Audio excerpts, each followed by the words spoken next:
All right, this is Richie Contratesi with another episode of Seven Figure Commissions, where we bring on agency owners, business owners, sales leaders who want to improve their game, that want to help the people on their team make more, do more, live better, and build a real business, that want to be elite sales leaders and build a powerhouse company and team. And so today we have on a special guest that by the name of Colt Halloran. He's also a 5'7" athlete, so much respect to you, man. But he grew up in a rural community in East Central Illinois called Paris, where he was able to play sports all the way through high school, graduated college with an agriculture business degree, and worked in agricultural seed and chemical sales industry for 4 years before switching to insurance. He has 6.5 years of corporate sales training experience, and with State Farm. That was with State Farm, right? Yeah, correct. And wanted the challenge of owning his own business, which I know a lot of people do, right? And so he moved into his own business. He's got some kids, and someone that I'm really excited to have on the show. So Colt, thanks so much for being on. Yeah, appreciate the invite, Richie. Happy to be here, man. This is the first podcast I've ever done, so I'm looking forward to it. Well, you're going to have many more to come, man, as a business owner. So, well, let's jump right into it, man. You have 6.5 years of corporate sales training and accountability and experience when you were working with State Farm. You went out on your own, started your own agency. When you went on your own, what was it, May of last year? Yeah, May 1st, 2022. Okay. And now, have you built a team to this point, or are you still, is it currently still you? It's currently still me right now. Definitely is a goal to build it out to a couple of sales professionals as well, but just me for now.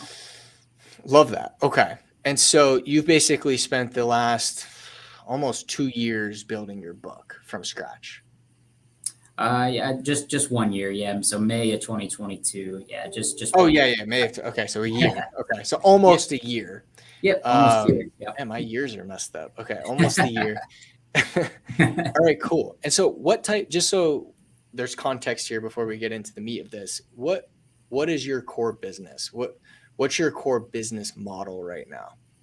Yeah, so the core business model is to work primarily with personal lines, property and casualty insurance, as well as personal lines life insurance. So whenever I say property and casualty, I know most everyone probably understands what I'm talking about, but I'm sure there might be a listener or two that doesn't. Sure. But yeah, the property side of it, so all homeowners, condo, renters, rental dwelling quotes, vacant properties, builder's risk type policies, basically anything you can live in. That's my main focus. So we start off a lot of the time with first-time home buyers.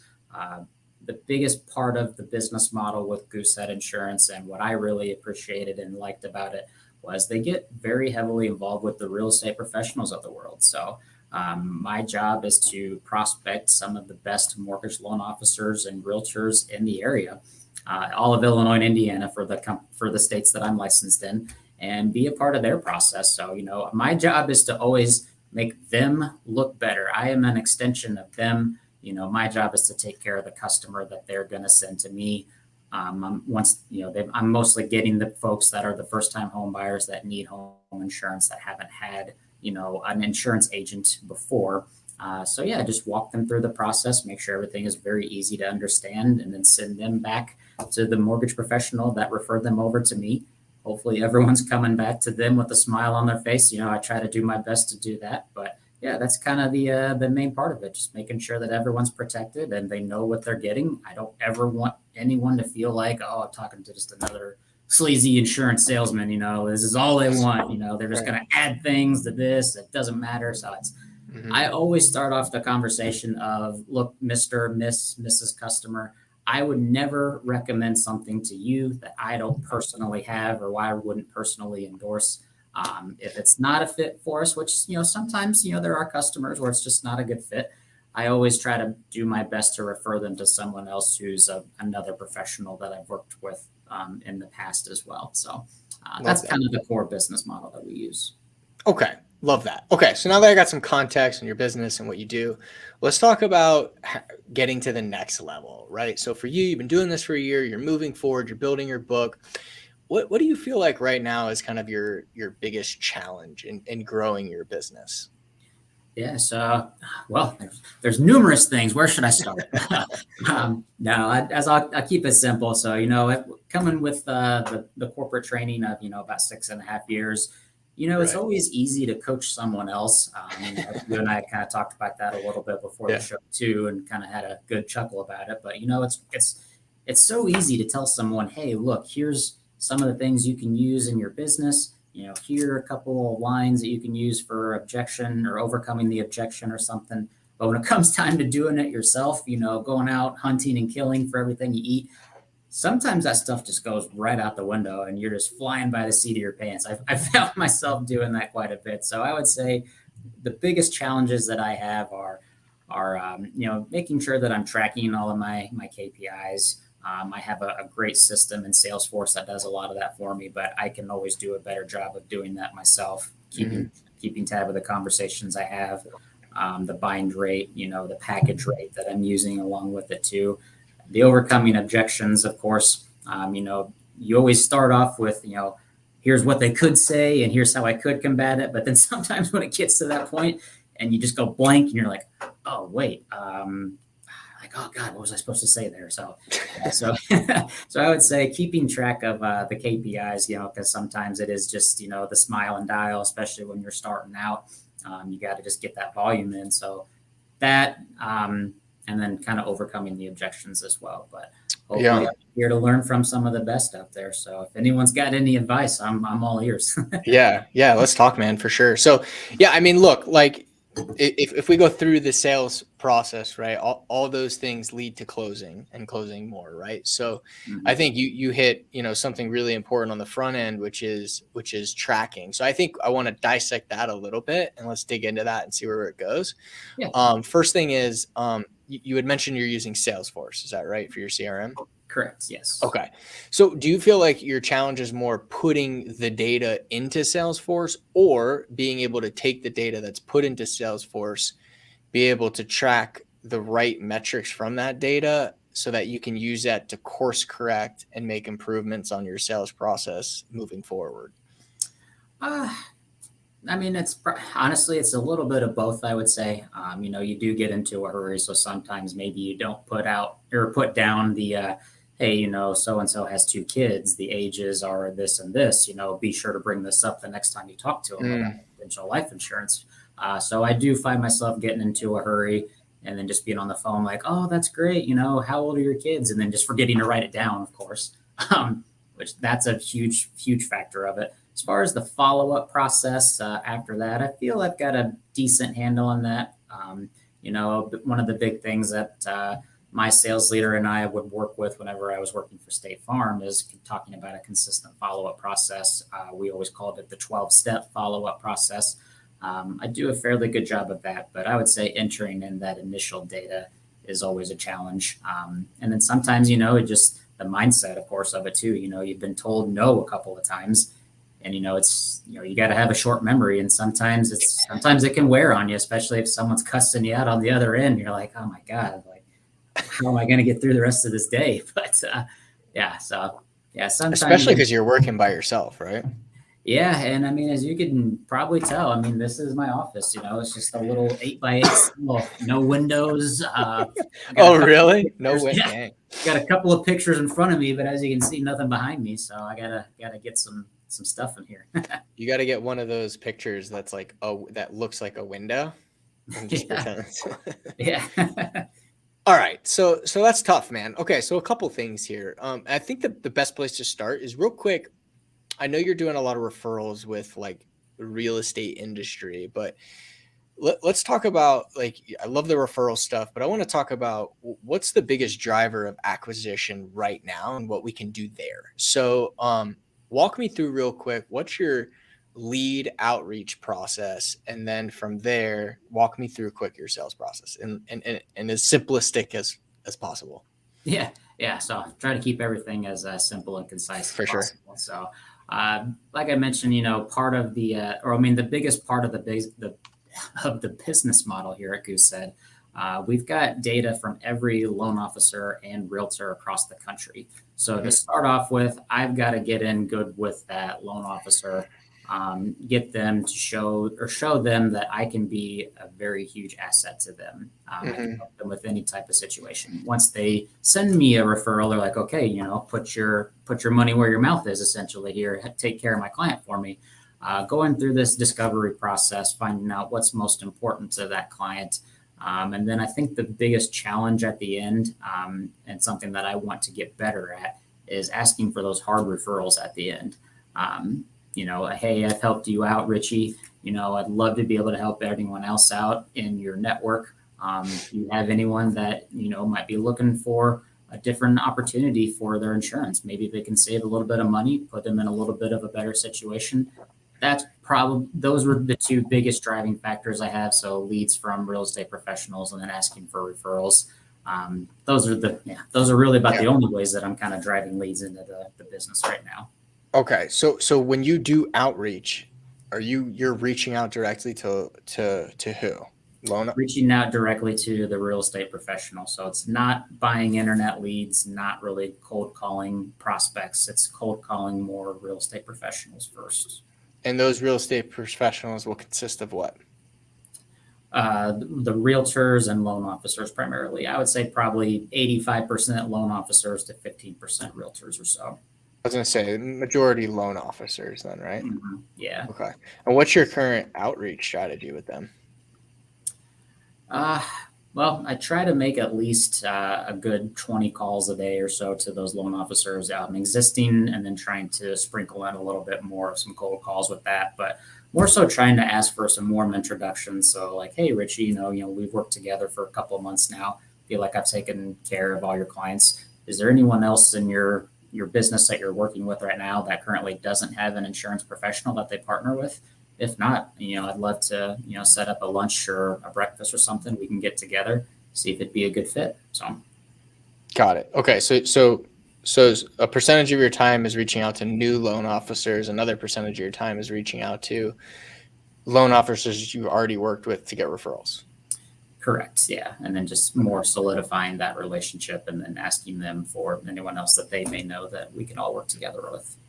Love it. Okay. Mm-hmm. So when you're reaching out to, so when you said 20 calls a day, is that to new loan off? Is it like, how many calls are you making to new relationships?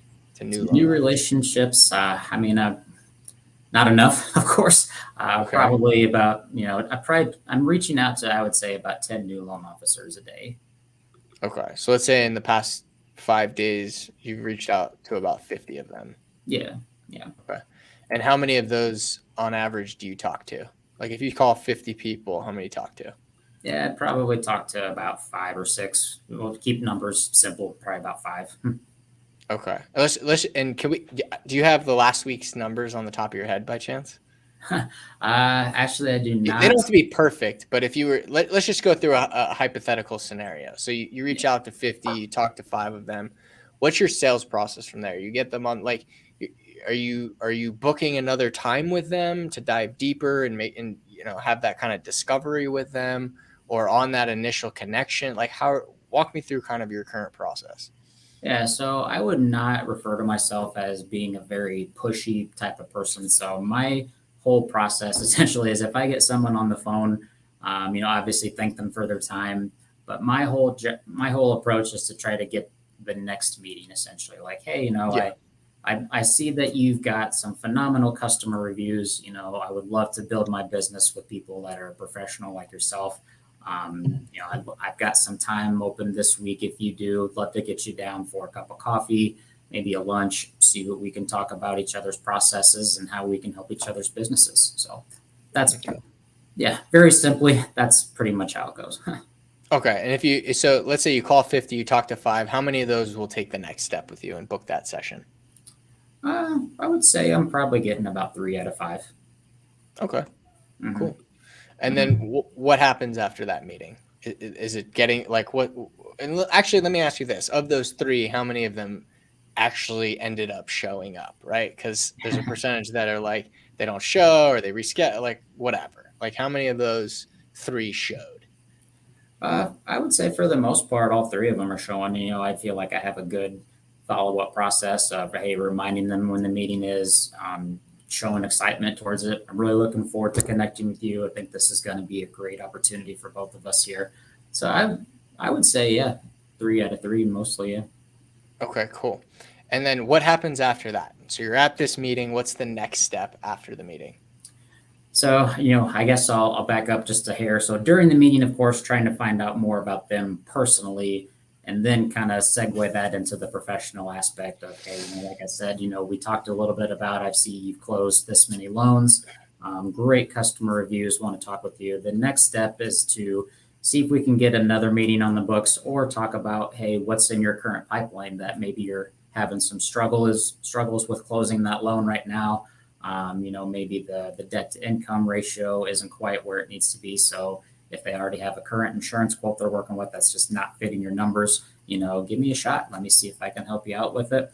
But yeah, that's the next step. Trying to get to another meeting, show them my process if they didn't have time to view it while I was at that meeting with them. See how simple, quick, and easy it is to really do it.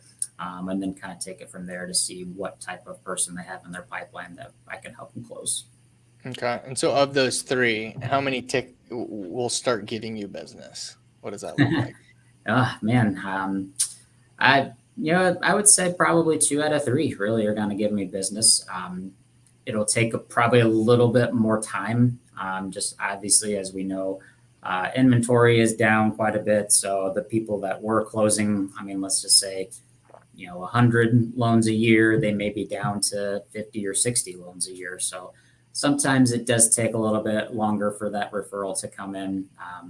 How many of them are giving me leads right off the bat? It just kind of depends on what they have in their pipeline and how well we got along. Right. Okay, fair. How many loan officers do you work with right now that are consistently supplying you opportunities? Consistently supplying me opportunities, I've got 12. 12. Okay. Mm-hmm. Where do you need to be? How many do you need to get to the point where you could start building your team? Because that's the next play, right?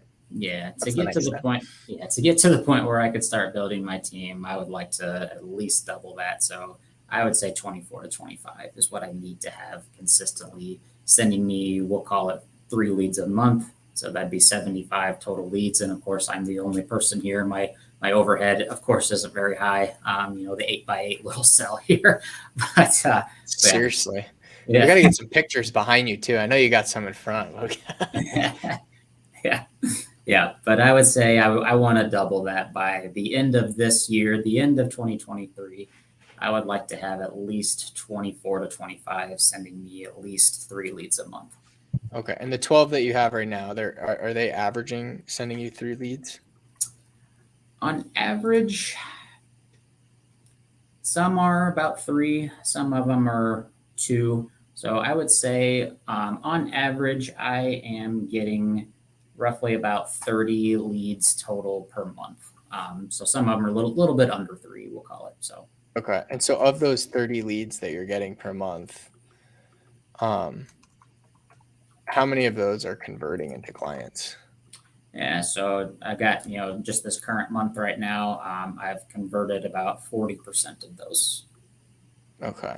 Yeah, so my bind rate's at 40% with those. Okay. All right. And we could go through a whole another pipeline with those two, because you essentially have 2 pipelines, right? It's acquiring loan officers, building those relationships, cultivating those, but also your sales process of getting the leads to convert as well. And obviously not just in one area, but potentially convert in multiple different products, right? Oh, yeah. So where do you feel like when you talked about the objections, where are the objections coming? Are they coming in the leads, or are they coming when you're working with the loan officers, or both? A little bit of both. From a loan officer standpoint, they may be saying something like, look, I've got a couple of folks that I've used over my career. I really like them. I'm not looking to add anyone right now. And then, of course, with the prospects that are coming my way, The two biggest objections I would say is number one, they're like, well, I have no idea who Goosehead Insurance is. Some of the companies that you've recommended to me, I've never even heard of them before. I try to combat that on the front end, of course, but I would say, yeah, they don't know who Goosehead is. They don't know some of the companies that I work with. And of course, price is going to be an objection too. Mm-hmm. Why does price come up as an objection? Like, what are you talking about on the lead side? Yeah, for the lead side. Sorry if I didn't make that clear. Yeah. Okay. So for you right now in your business, if we were to tackle one of those two, what do you feel like would give you the biggest bang for your buck? Right now, I would say with the leads that are coming in, if I could handle those objections better, especially on the front end before the objection even really comes up, that would be the biggest help I could ever ask for. Yeah. It's so funny because you've done sales training and coaching, but it's so hard when it's yourself, right? Yeah. It's like go ahead.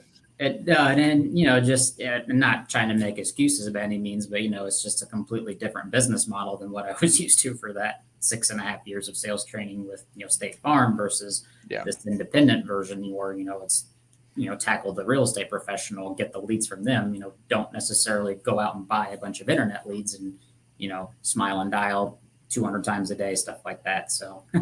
You just, every lead is should be a little bit more warmer, but every lead, obviously, since I'm not getting as many, is that much more precious too. So I got to take care of them.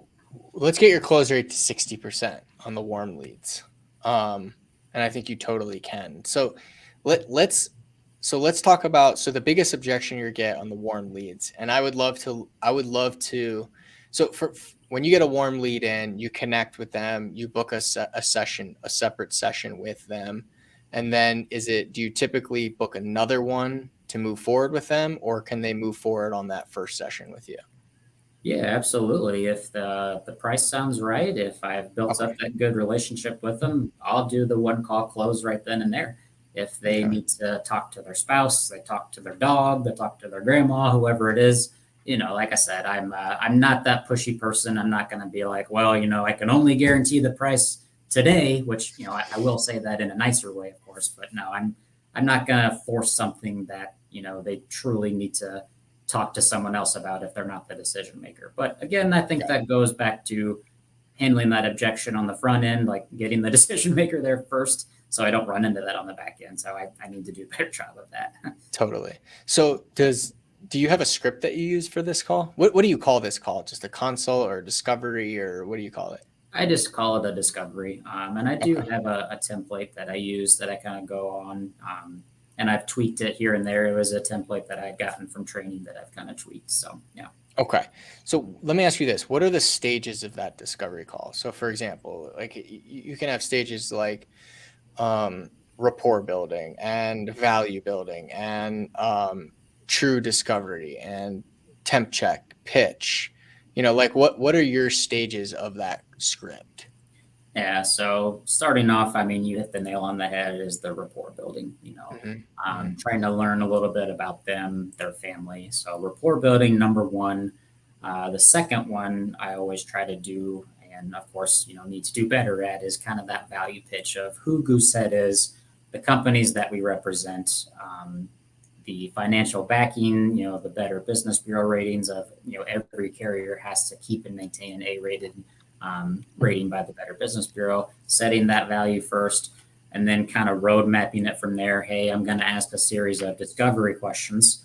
If you like what you hear, we can get this all set up, sent over to your loan officer today. Insurance I promise, is going to be the easiest portion of the home buying process for you. One less thing off your plate, you can go about and do whatever else you need to do for the day. And then from there is just trying to do the close, obviously, and then a hard ask for referrals. Okay. So a couple things here. When you get to the discovery, what questions are you asking to? Because when you get the price objection, from your background, what does that immediately equal? Like price objection, what's the issue on the front end? What would you say? Well, I mean, once I get the price objection, I'd say it probably didn't do a good job of, selling what the policy is actually covering versus what they may have gotten from another competitor of some kind. So right. So it's purely value, right? Like what was the value building? Okay. And so, one thing that you said right off the bat, I just want to clarify really quick: rapport building, and then you talk about your insurance agency, right? You talk about your company, who you've worked with. How long is that? How long does that pitch Yes. essentially last? I mean, just, a minute or less, try not to bombard them with it. Okay. What do you send them before the call? Well, I don't really have anything to send them before the call because most of the time it's, I'm getting, hey, Colt, Richie, my loan officer, said that, you would be a person to talk to about insurance, and I'm here to get some quotes from you. So nothing really that I had before the call to that prospect. Okay. Mm-hmm. Okay. I like it because you're not very pushy, you're not very salesy. But with that said, like talking about the company and stuff up front, have you ever tried it without doing that and saving that for the end? Or, I mean, how big are these? Like, how often are you one call closing? Probably about 50% of the time. Okay. Mm-hmm. Okay. What discovery questions are you asking for the value? Like to get to help them see the value in what you offer? Something along the lines of, what's most important to you? Is it going to be just price? Is it going to be coverage? I always try to preface it with, hey, I want to be your best friend on your worst day. If your house burns completely down to the ground, I don't want you calling me up, cussing me that, you didn't have enough coverage or whatever. But as far as the questions, yeah, I mean, what's most important? Price, coverage, um, and just kind of asking them, what else can I help with in this time? And this of course is where I'm, obviously always looking for some more help. Yeah, that's probably the best one I got. Yeah. Okay. So two things. One is I would love to see if there's something you can put in place before they get on the call with you. I understand that they're picking up and they're calling you, but is there something we can put in place that they watch, like a 3-minute, a 5-minute video, something about Okay. all this stuff about the company and you and who you've helped and testimonials, and what can we get them to see before the call, before they even get on? I think that's going to make a big impact for you right off the gate, right? Okay. And the reason I think of that right away is just because of the fact that you're opening and sharing about the company. That's always and your demeanor is so not like pushy or salesy. I could just tell, but it's a salesy thing. You know what I mean? I don't know how you're doing it, and I could be totally off, but it just based on the way it was said, I feel like that could come across that way. And then, some of the things coming up like price or the spouse could easily be overcome with certain questions. And I like your first initial value question, but once you get into giving them, once you've asked the questions, how are you presenting the packages or the quotes? Like, what's your pitch? Presenting the package to them, of course. Well, the way that I would normally do it is I start with, I up front, of course, I've tried to talk about, the insurance bundle, that buzzword in the industry, So I want to get your auto insurance, see if we can save you a little bit of money there, show us some more value that way. So I'll present the auto first, normally just because that's very quick and easy, and then go into the homeowners from there. I'm not sure if I'm answering your question the way that you want me to. Yeah. So, but these leads are coming in from loan officers, right? Correct. Yeah. So, I mean, Okay. I always, we'll always get the information for the home first. And then I'll be like, look, the best way to get you the best price, of course, is to bundle it with auto. So let's get a little bit of info here. And then once I have all that info, and then we get them back on the phone, or if they're still on the call with me, I'll do the auto first because that's very quick and easy to do, and then go into the home, talk about coverages one by one. Okay. And so at that point in time, people are, what happens after that? I try to always ask for some understanding, like after each coverage. So, like a year's coverage, A, this is what it does. Does this make sense to you? Is there anything else you'd like me to cover? And if they say, yes, that makes sense. No, there's nothing else to cover. Then I'll kind of move on from there. So I always like to check for understanding after each coverage that I provide. Okay. And you ask that understanding by asking, does that make sense? Yeah. Okay. So love that. One question you might be able to tweak that with, if I may. Sure. By all means. So I definitely, like, a lot of people do that in their pitches.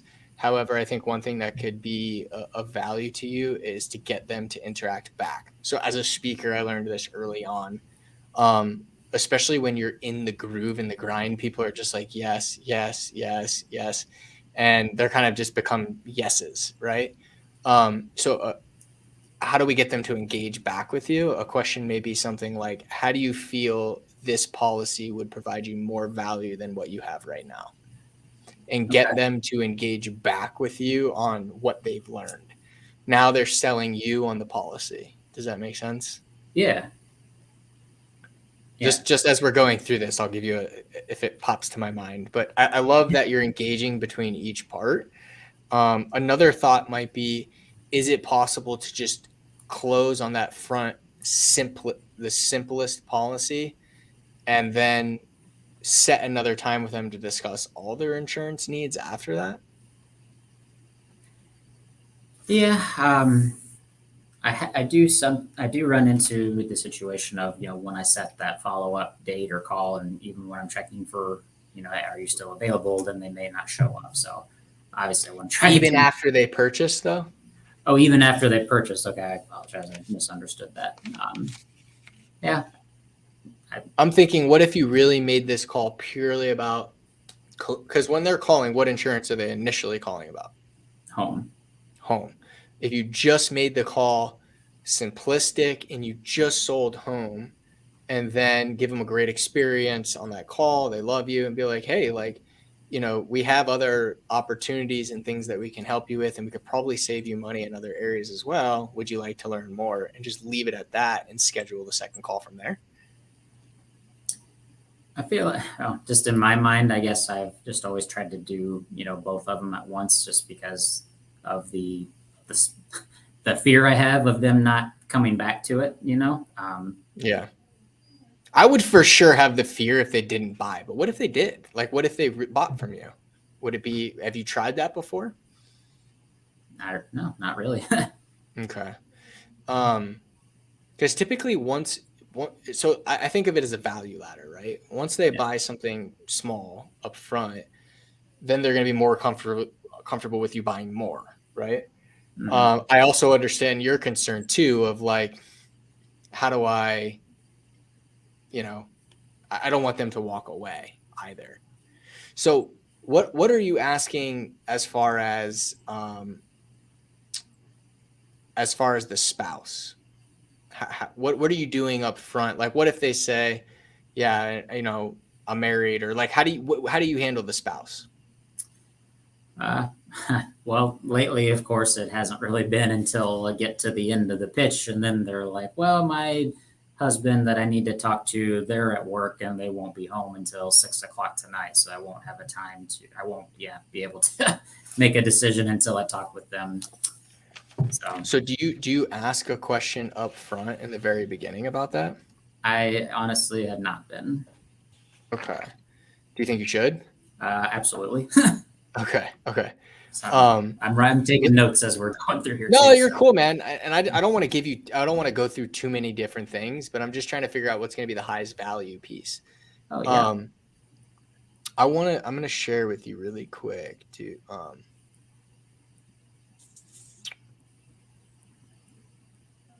When you went through the training, what did you ask when it came to making sure that everyone involved in the decision is on the phone? Well, of course, in training, it's easier when you're not live. But yeah, it would be do we have everyone available that would be around to make the decision if we found something that you like today and we want to purchase?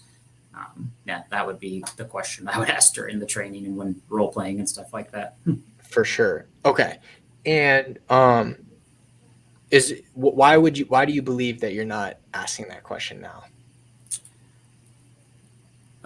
Probably because I do get a little antsy, and I just kind of maybe I want to get into what I have to say first, as opposed to maybe taking the time to truly figure out those objections up front, so I don't have to worry about them on the back end. It's Yeah. probably more so just the anticipation of wanting to go ahead and get started because I don't want to take up too much time in their day. I try to respect the fact that everyone's very busy, but I think there is something to be said, of course, to slowing down, just to make sure that we get everything taken care of up front so we don't have to keep doing these follow-up calls. Yeah. It's more time. Yeah, I mean, do you have a script in place where? Well, I would assume not, but like if they said, well, both decision makers aren't on the call, it's still okay to go through some of the discovery, but then have a script to be able to delay, right? To move them to a second call, because if they're saying like, I can't make this decision on my own, would you still go through and try to go through your quotes and pitch? I would just kind of ask them up first, what would be the best way to handle this? Would it be better if we wait until everyone is around to kind of go through this together, or would you like me to go through this right now so you have a little bit of an understanding of what you can say when your spouse gets home? That would be what I would like to kind of come back with. Got it. Okay. And what would they say in that scenario? If they say, no, I just really want to get a price right now so I can kind of talk to my spouse about it. I'm like, well, you're screwed. Then it's like, well, they're not going to understand anything that you and I went through. So yeah, that's going to be tough. So your big fear is, and the big thing here that I'm getting is, number one, we don't have as many loan officers as we want. So we're limited on leads. Because we're limited on leads, we're maybe not doing all the things we know we should because the volume is low and we're worried about potentially losing opportunities. Yeah. Okay. We're on the same page with that. That's kind of what I'm gathering from all this. Yeah. Okay. So 2 things. One is the scarcity mindset, man. Like there's tens, hundreds of thousands of loan officers, right? And so like the mindset of like, dude, there's so much opportunity out there for you, Colt. Like we just got to go get it. We got to really dial in that front end process to get more than 12. We got to have 25, 30, 35, 40, right? And I think you can build that up. And then when they're giving you more leads, you're probably going to do way more of the things you already know that you should be doing on those calls, right? Mm-hmm. I think the big thing up front that I would say is, how can we get something to the loan officers to give to them or to send to them before they call you? Is there any way we could put something like that in place? Yeah, and I wrote that down as something that I want to work on. Maybe if it's even just like a little 2-minute video clip or something about, hey, I'm Colt Halloran. I represent Goosehead Insurance. Here's some of the things that I do, and here's some of the things you can look forward to on our call. Looking forward to speaking with you soon. I like the idea of a video more so than I like paragraph form email or something that I can have the referral partner send to the client. It's the game. If we were to focus on one play for you to implement, Colt, I would say this would be a good next play for you.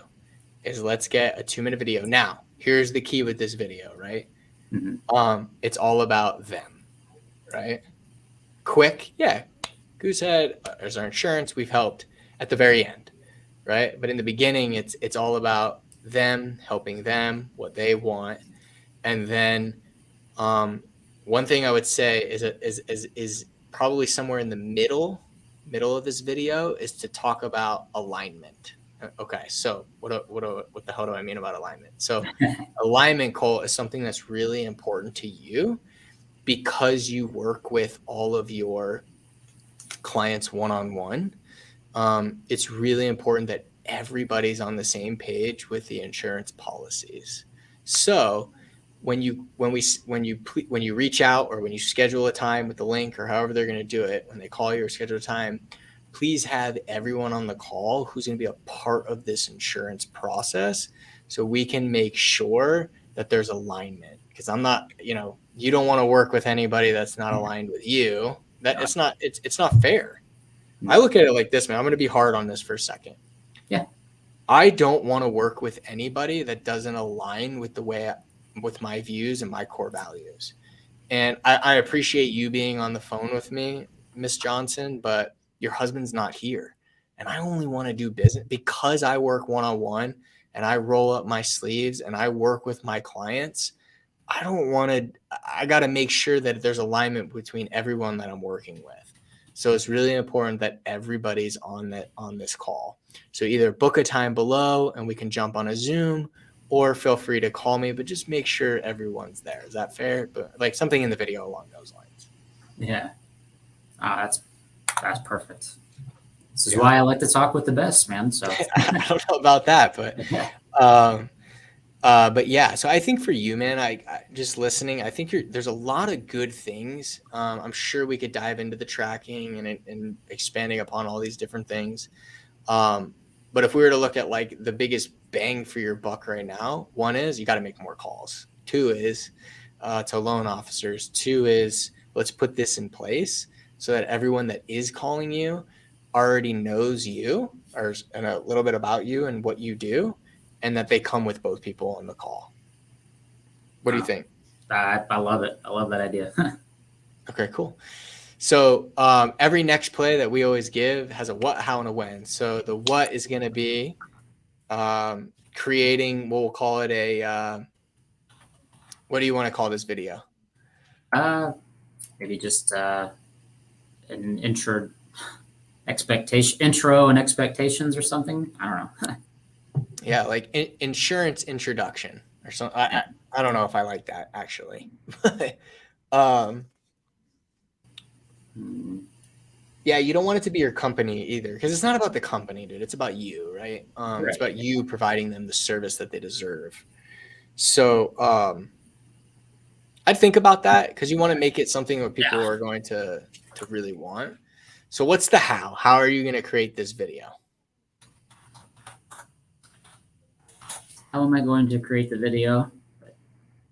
I was trying to challenge myself to do more videos on social media. So I do have the ring light. So I would probably say just starting off with a video just on the iPhone, and then, working with the other folks that I work with that do video editing and editing it that way.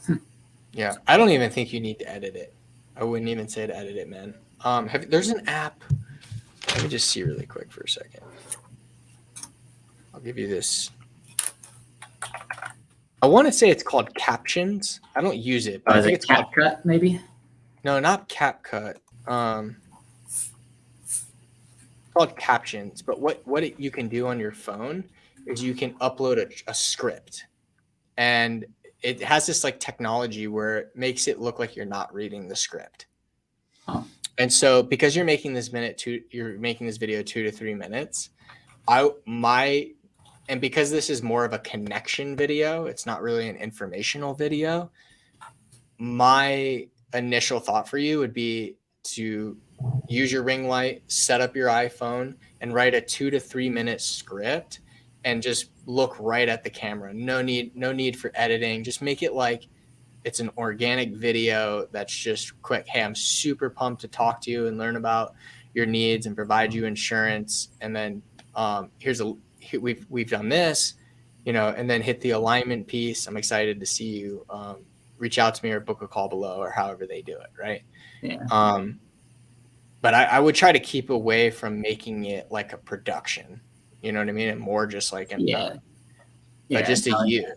Yeah, and I didn't mean to edit it with any stuff around it. Just making sure, to have it concise, I guess. So I should have said it that way more. That's perfect. So yeah, I mean, there's another app. I think it's called Transcript, and it's the same thing. You can write a 2-3 minute thing, boom, upload it, and then it like goes by your camera. So when you're recording, it's like what is it? It's not a transcriber. What is the thing called when you read it in front of a camera? Like news anchors use them. What are they called? Yeah. Gosh, I know, a teleprompter. Teleprompter. Yeah. Basically, I think that's the name of the app, teleprompter. But I think Captions does it too. So the what is recording the video. The two is how is write out a quick 2-3 minute blurb, talk about the spouse thing. I think it's important. Having both and use the word and frame it with alignment. And then the when is going to be when are you going to do this by? Well, I will say I just got back from a family vacation last night. So nice. Some catching up to do this week. So I would say by this time Monday, by 5 p.m. Monday, next Monday, I'll have this done. I love it. Okay, cool. How do you feel about it? I'm really glad we had this talk, man. Sweet. I'm really glad you guys reached out to me. This is great. Awesome. Cool. Well, Colt, it's a pleasure having you on the show, man. I really appreciate it. And yeah, I'm sure we'll talk soon. No, sounds good. Thanks so much, Richie. And thank you guys so much for the help.